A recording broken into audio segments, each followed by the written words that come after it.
Assalamualaikum warahmatullahi wabarakatuh. Teman-teman, jumpa kembali dengan kita di episode dibacain buku. Kita masih melanjutkan pembahasan yang kemarin. Pada video kali ini akan dibacakan subbab yang berjudul berpuasa pada bulan Ramadan, yang masih dalam tema dimensi Islam. Berpuasa pada bulan Ramadan. Berpuasa adalah ritual yang dilakukan manusia manakala hendak lebih mendekatkan diri kepada Tuhan. Berpuasa artinya menahan diri dari godaan-godaan, hasrat-hasrat, kecenderungan-kecenderungan jiwa, dan kebutuhan biologis. Jenis ritual puasa yang diperkenalkan oleh Nabi Muhammad SAW memang unik dan spesifik. Tidak harus menghentikan aktivitas hidup sehari-hari. Justru kualitas puasa yang paling tinggi adalah berpuasa di tengah keramaian. Ini terkait dengan logika puasa sebagai bentuk menahan diri. Semakin besar dan banyak godaan di sekeliling orang yang berpuasa, semakin tinggi nilai perjuangannya. Oleh karena itu, orang yang sedang berpuasa tidak perlu memanjakan diri dan meminta orang lain yang sedang tidak berpuasa agar menghormatinya. Misalnya, harus menutup warung makan pada siang hari selama bulan Ramadan, atau menutup semua tempat hiburan agar bisa menjalankan puasa dengan khusyuk, katanya. Ini bertentangan dengan hikmah ibadah puasa. Sebab tujuan puasa bukan khusyuknya, melainkan kemampuan menahan diri. Selama 1 bulan dilatih menahan diri, agar dalam 1 tahun bisa mempraktekkan kemampuan menahan diri walau sedang tidak berpuasa. Tetapi kenyataannya sungguh ironis. Semakin ramai dan semakin berulang-ulang umat menjalankan puasa Ramadan setiap tahunnya, berlangsung berabad-abad, tetapi malah tidak terlihat efeknya. Yang terjadi di kalangan umat justru pelanggaran terhadap kaidah menahan diri, baik dalam bentuk perkataan maupun perbuatan. Upaya mendiskreditkan orang lain justru muncul dari kalangan orang-orang yang sering berpuasa. Padahal bisa dipastikan bahwa puasa sudah dilakukan dalam keadaan khusyuk lantaran pemerintah bahkan ikut campur menertibkan warung-warung makan, tempat-tempat hiburan, dan apapun yang dapat mengganggu kekhusyuan berpuasa selama Ramadan. Dalam persepsi Nabi, seseorang tidak mencuri maupun berzina jika ia beriman. Demikian pula, seseorang tidak akan korup jika berhasil dalam puasanya. Permasalahan korupsi adalah ketidakmampuan menahan diri untuk mengambil sesuatu yang bukan haknya. Dengan merebaknya korupsi, fasad atau kerusakan di kalangan manusia yang bahkan rajin berpuasa, mungkin para malaikat merasa menang di hadapan Tuhan. Seolah-olah prediksi mereka benar bahwa manusia hanya akan menimbulkan kerusakan.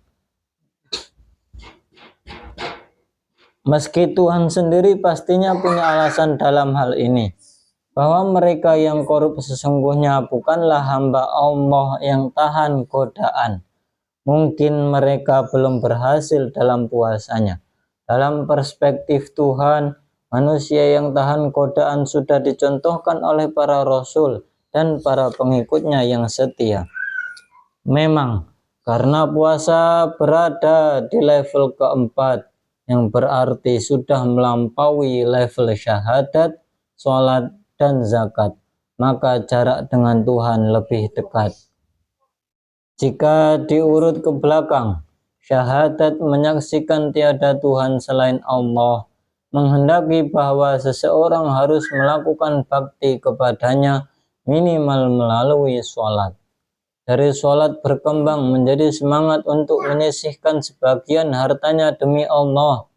Ketika sampai pada level puasa, bukan hanya bakti dan semangat menyisihkan sebagian harta, melainkan sudah meningkat menjadi semangat mengorbankan ego sendiri. Di sini berlaku adagium, semakin dekat kepada Tuhan, semakin jauh engkau dari egomu.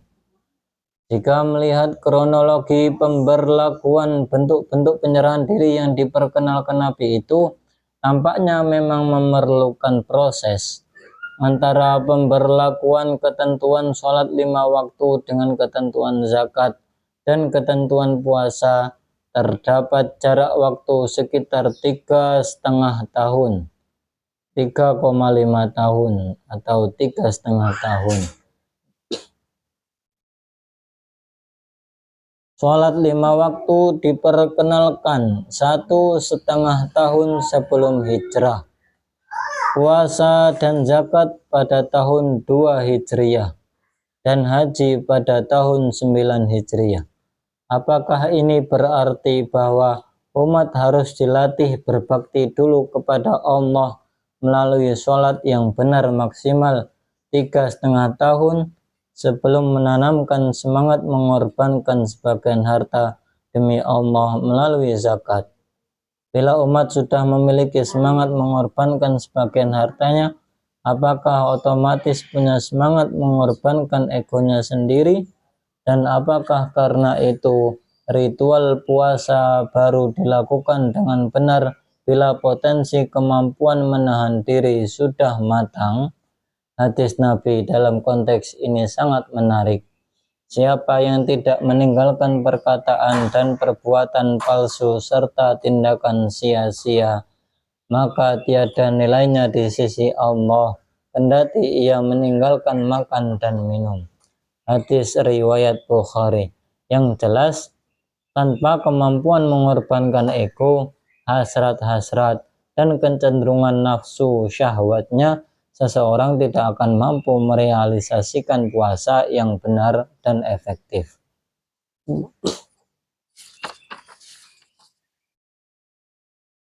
Berhaji ke rumah Allah. Konon sebagian besar ritual haji diwarisi dari tradisi agama Ibrahim alaihi salam. Antara lain ritual sa'i, melontar jamroh, dan penyembelihan hewan. Hal ini bukan sesuatu yang aneh, terutama karena seluruh rangkaian ritual haji mencerminkan penyerahan diri secara total. Disimbolkan dengan pakaian ihram. Berhaji ke rumah Allah merupakan puncak peniadaan diri. Segenap atribut yang melekat pada diri pribadi, entah jabatan, status sosial, kekayaan, dan semacamnya, ditanggalkan dengan sukarela. Seseorang menjadi manusia paripurna manakala berhasil merealisasikan peniadaan diri, lantaran tidak lagi tunduk pada hasrat dan kecenderungan nafsu rendahan. Seluruh hidupnya hanya perpanjangan tangan ilahi. Barangkali demikianlah makna haji mabrur, yang balasannya semata-mata jaminan surga.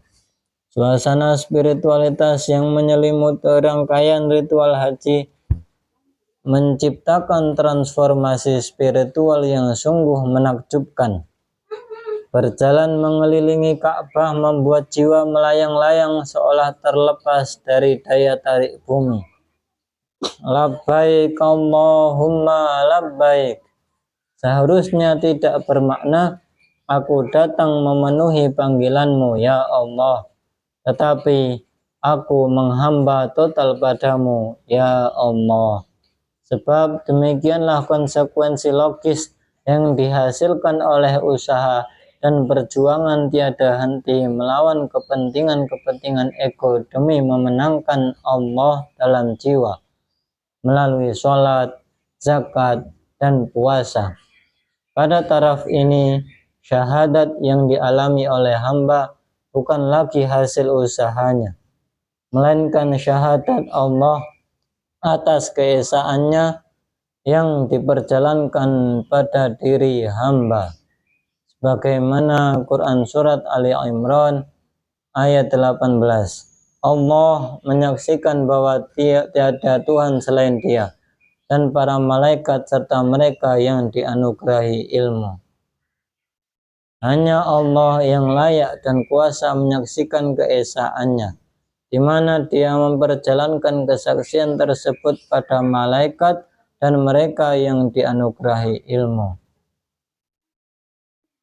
Inilah suasana fana yang didambakan para sufi, di mana Allah mengambil alih atau tawalli, dalam kurung tawalli, seluruh potensi-potensi intelektual, psikis, dan spiritual hamba.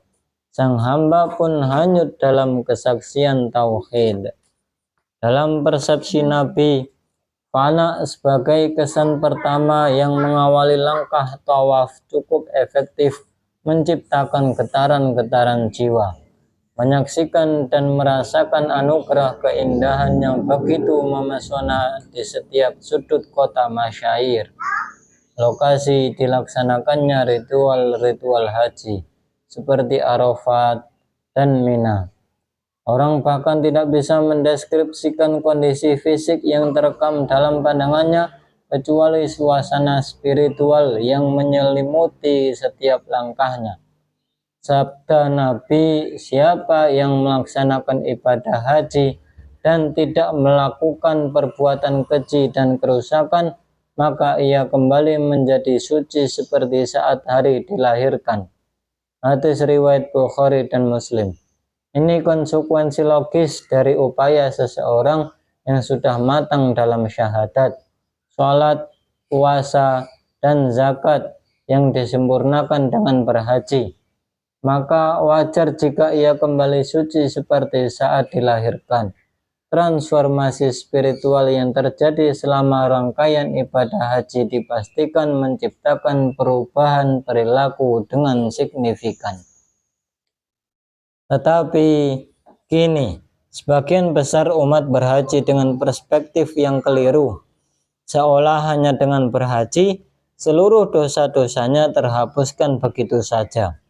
Padahal rukun-rukun dimensi Islam lainnya, yakni syahadat, sholat, puasa, dan zakat, belum didirikan secara paripurna. Bahkan belum terlihat sama sekali efek positifnya dalam perilaku. Kekeliruan ini lebih banyak disebabkan oleh otoritas keagamaan yang hanya mengajarkan kemuliaan berhaji secara parsial dengan pemahaman terpisah dari rukun-rukun yang sesungguhnya inheren di dalamnya. Perlu disadari bersama bahwa goal yang dikehendaki Allah dari rangkaian ibadah yang dianjurkan Nabi bukan ibadah itu sendiri. Semua itu adalah proses untuk membentuk karakter dan akhlak, sebagaimana ditegaskan oleh Nabi sendiri. Aku diutus hanya untuk menyempurnakan akhlak mulia. Dalam riwayat lain, aku diutus hanya untuk menyempurnakan akhlak yang benar. Hadis riwayat Ahmad. Dalam konteks inilah kita memahami rukun-rukun dalam dimensi Islam, bahwa sholat benar-benar telah mencegah kita dari perbuatan keji dan mungkar lantaran setiap saat kita menyaksikan tiada Tuhan selain Allah. Kita rela melepaskan sebagian harta kita lantaran lebih mengutamakan Allah daripada diri kita sendiri dengan sering berzakat. Bahkan kita terbiasa mengorbankan seluruh kepentingan diri kita sendiri dengan selalu berpuasa. Berhaji dengan kondisi seperti ini akan mengembalikan diri kita kepada kesucian seperti saat pertama dilahirkan. Oke teman-teman, kita cukupkan, dan di episode selanjutnya kita akan bacakan dimensi iman. Terima kasih atas perhatiannya. Silakan di subscribe, nyalakan lonceng agar tidak ketinggalan video-video terbaru dari kami. kemudian bagikan apabila dirasa video ini atau syuting-syuting ini bermanfaat. Kegiatan dibacain buku atau membaca buku ini bermanfaat bagi banyak orang, silakan di-share, dibagikan. Terima kasih atas perhatiannya, sampai jumpa kembali.